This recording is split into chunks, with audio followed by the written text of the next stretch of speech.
Students, आज हम आपकी पाठ्य पुस्तिका मसक अली के जो पाठ 2 है वानर राज का बलिदान, इस कहानी को पढ़ेंगे।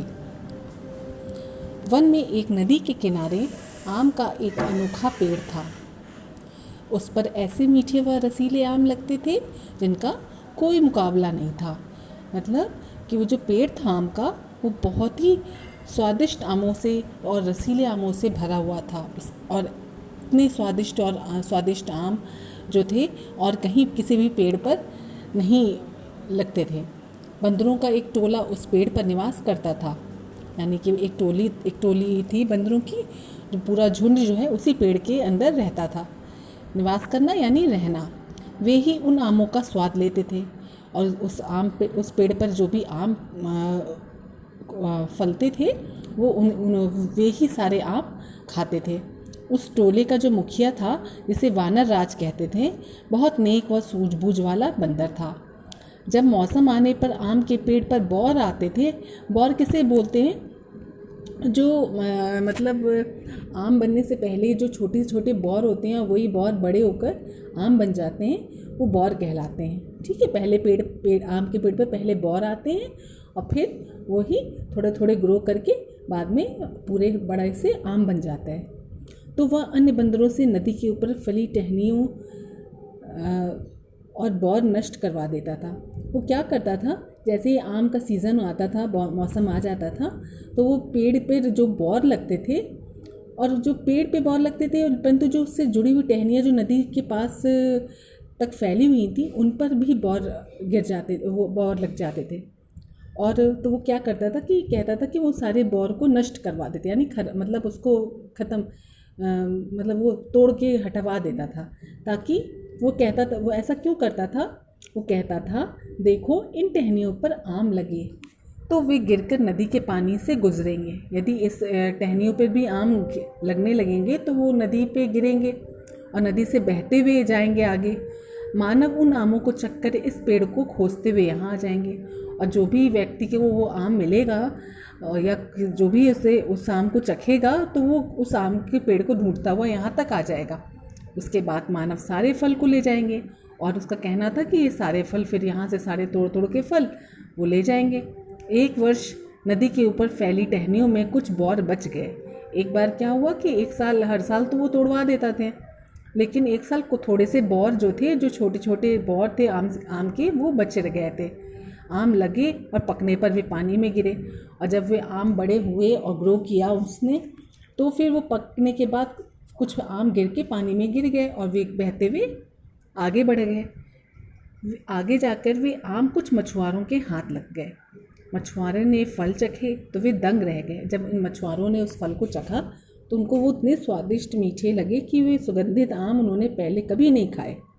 मछुआरों का मुखिया जो था, कुछ आम को लेकर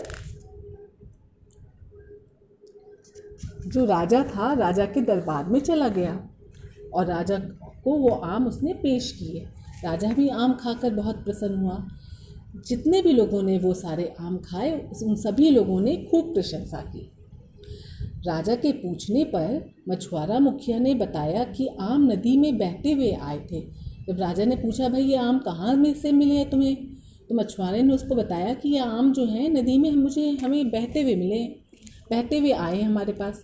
राजा अगले दिन अपने सैनिकों को लेकर उस अलौकिक पेड़, यानी अलौकिक मतलब यानी चमत्कारिक, यानी ऐसा पेड़ जहाँ इतने स्वादिष्ट आम लगे हैं, वो एकदम अलग थे ना और आम के पेड़ों से, ये आम का पेड़ एकदम अलग और बहुत ही अच्छा सा था। अलौकिक यानी चमत्कारी पेड़ की तलाश में वो निकल पड़ा।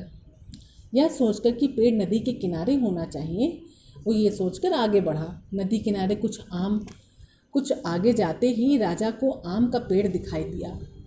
राजा के सैनिकों ने खूब सारे आम तोड़े और राजा को दिए। राजा ने खाए, सैनिकों ने भी खूब खाए। अगले दिन क्या हुआ कि अगले दिन सारे आम तोड़ने का निर्णय कर लिया गया। अब राजा ने कहा, देखो अब यहाँ इसमें पेड़ में जितना भी आम लगे हैं सारे कल तक सारे आम तोड़ लिए जाए। राजा का जो खेमा था, जो उसके सैनिक थे, पूरा पेड़ के नीचे ही लग गया। मतलब उन्होंने रात गुजारने के लिए एक टेंट जैसा लगवा दिया, ताकि वे रात में वहाँ पे आराम कर सकें और सवेरे उस पेड़ से सारे आम तोड़े जा सकें। रात को बंदर पेड़ पर बसेरा करने जब वापस लौटे, बंदर शोर मचाने लगे तो राजा को क्रोध आ गया। उसने सेना नायक को बुलाकर कहा, इस पेड़ पर बंदरों का वास है, कल इन सारे बंदरों को मार गिराओ। इस पेड़ पर बंदर नहीं रहने चाहिए, ऐसा राजा ने कहा। वानर राज ने राजा की आज्ञा सुन ली। उसने बंदरों से कहा, हम तड़के ही यह पेड़ छोड़कर नदी के पार किसी सुरक्षित जगह पे हमें जाना होगा। तड़के मतलब सवेरे सवेरे, बहुत जो भोर होता है ना, सुबह से भी सूर्योदय से जो पहले का समय होता है उसको कहते हैं। तो उन्होंने कहा कि जब सूर्योदय भी नहीं हुआ होगा उससे पहले ही हम लोग इसे पेड़ को छोड़कर नदी के पार करके किसी सुरक्षित जगह पे चले जाएंगे, जिससे हमारी जान बच सके।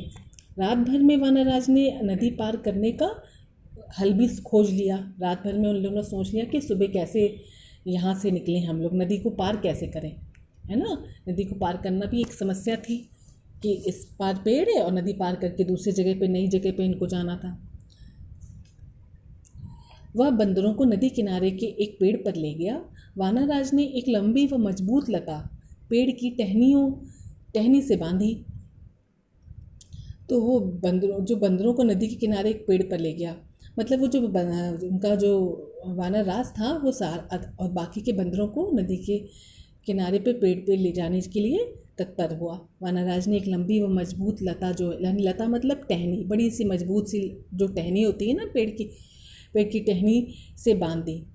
अपनी पूंछ को उस पेड़ की टहनी से बांधी। दूसरा सिरा उसने क्या किया, अपने पैर में बांध लिया और दूसरी तरफ अपने पैर में बांधा। बोला, मैं लंबी छलांग लगाकर नदी पार उस अंजीर के पेड़ पर पहुंचकर दूसरा सिरा उसकी डाल से बांधूंगा। उसने कहा, मैं अपनी लंबी छलांग, एक पैर मतलब मेरी पूंछ से एक सिरा है और मेरी एक पैर से दूसरा सिरा है, तो छलांग लगाकर जो नदी के उस पार अंजीर एक फल होता है, उसके पेड़ पर पहुंचकर दूसरा सिरा उसकी डाल से बांध दूंगा और फिर सब लता पर से चलकर उस पार पहुंच जाना।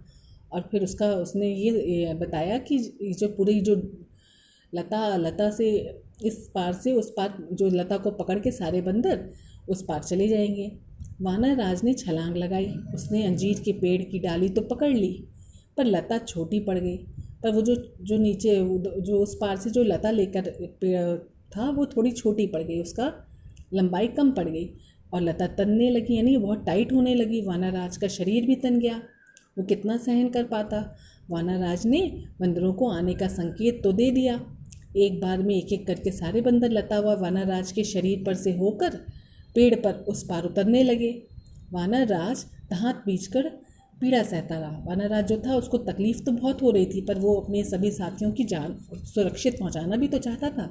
इसलिए वो दांतों को अपने मतलब बहुत पीड़ा सहकर, दांत बींचकर यानी कि दर्द के मारे उसने अपने दांत को टाइट करके बहुत पीड़ा सहता हुआ उसने ये काम किया। अंत में एक दुष्ट बंदर जो उतरा था, एक उनकी कुटुंब का एक बंदर था जो वानरराज के बदले खुद अपने आप को मुखिया बनाना चाहता था। वो दुष्ट बंदर उसने क्या किया, उसने डाली पर उतरने से पहले, अंतिम में जब वो उतरने वाला था, उसने उससे पहले वानरराज को जोर से लात मार दी, यानी पैर से जोर से मार दिया और वानरराज का हाथ डाली से छूट गया।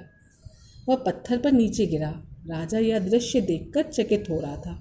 मतलब जब उसने ऐसा किया तो वानरराज के हाथ से डाली छूट गई और वो नीचे पत्थर से टकरा गया और काफ़ी चोटिल हो गया। राजा ये सब देख रहा था।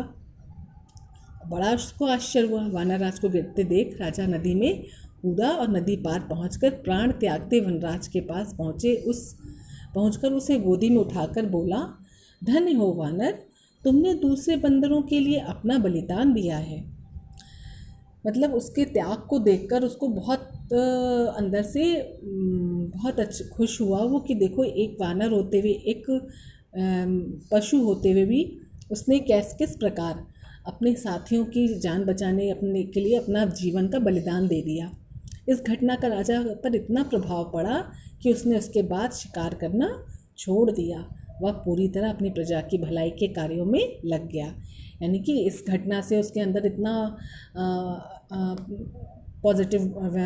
पॉजिटिविटी आई कि उसको लगा कि जब पशु एक पशु होकर एक जानवर ऐसा कर सकता है तो मैं अपने प्रजा के लिए क्यों ना, उनके भलाई के कार्यों के लिए मुझे तो और भी बहुत सारे कार्य करने चाहिए।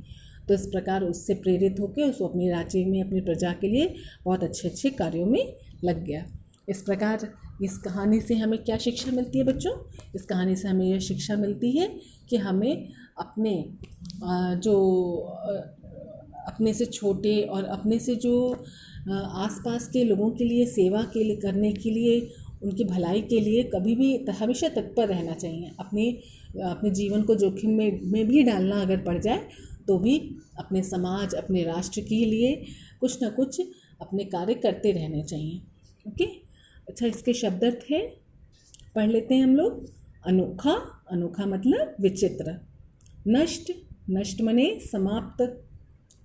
अलौकिक, अलौकिक माने दिव्य, यानी बहुत दिव्य चमत्कारी बताया था ना। वास, वास माने बसेरा।